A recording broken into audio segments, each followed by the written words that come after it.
16 দিনীয়া উৎকণ্ঠাৰ অন্ত অৱশেষত বন্ধ হল শিৱসাগৰৰ তৈলখাদৰ গেছ নিৰ্গমন RDS 147 এৰিকত কেপিং কৰিবলৈ সক্ষম হল আমেৰিকাৰ বিশেষজ্ঞৰ দল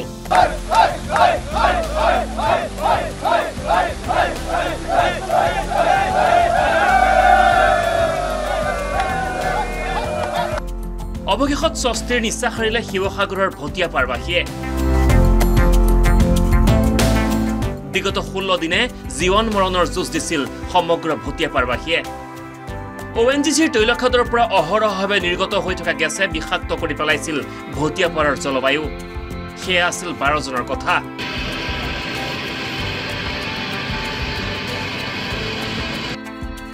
বিষাক্ত গেছত সংক্ৰমিত হৈ এতিয়াও চিকিৎসাধীন হৈ আছে কেইবাজনো ONGCৰ RDS 147 এৰিকত হৈছিল গেছ নিৰ্গমন বিকট শব্দ প্ৰয়োগ কৰি অবিৰতভাৱে ওলাইছিল বিষাক্ত গেছ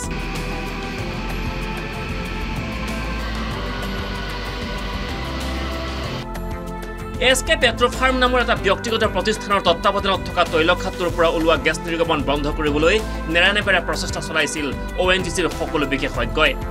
পিছে সকলো বিফল হল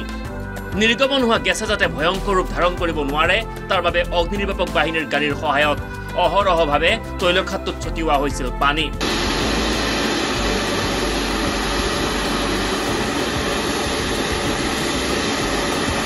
তৈলখাদৰ গেছ নিৰ্গমন ৰোধ কৰাত ONGCৰ বিশেষজ্ঞ বিফল হোৱাত শৰণাপন্ন হ'ব লগা পৰিছিল আমেৰিকাৰ পৰা আহিছিল তিনি বিশেষজ্ঞ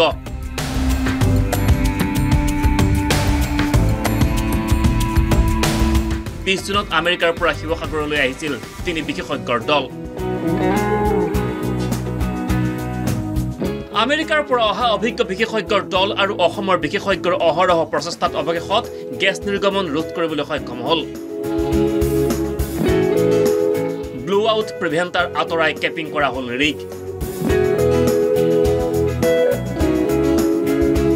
গেছ নিৰ্গমন বন্ধ হোৱাত স্বস্তিৰ নিশ্বাস পেলাইছে ভটিয়াপাৰবাসী ৰাইজে আজি যিটো এটো বিস্ফোৰণটো বন্ধ হোৱাৰ কাৰণে অলপমান ভাল লাগিছে যে আৰু ধন্যবাদ আপোনাক বহুত আপোনাক যথেষ্ট কষ্ট কৰিছে কিন্তু বহুত ধন্যবাদ হয় ভাল লাগিছে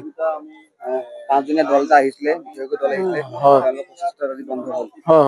কি ইমান দিন আপোনাৰ ভুগিলে 16টা দিনে আপোনাক ভুগিলে এতিয়া ভাল লাগিছে এতিয়া বহুত ভাল লাগিছে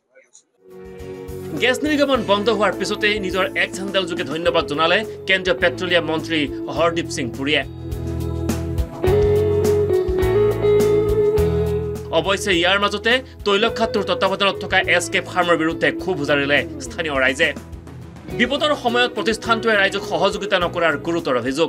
আমাৰ জনসাধাৰণে যিখিনি মানে দিন কটালে আমাৰ যিখিনি দুৰ্ভিক্ষত আমি দিন কটালো তেওঁলোকক আমি কেনেকৈ জীয়াই আছো কি কৰিছো ONGC কৰ্তৃপক্ষ আৰু আমাৰ SK পেট্ৰলৰ মানুহে কোনোদিনা আমাক যোগাৰ মানে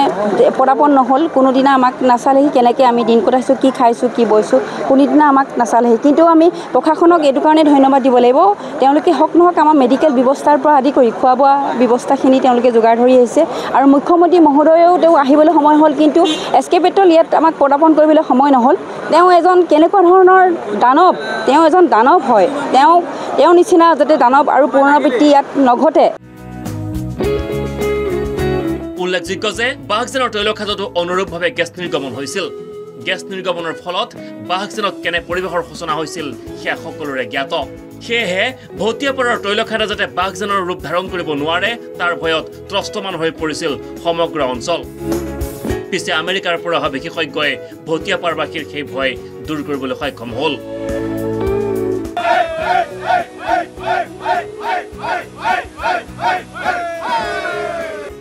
শিৱসাগৰৰ পৰা সৈয়দ মুদাছিৰ ৰমিজৰ ৰিপৰ্ট দা নিউজ প্লাছ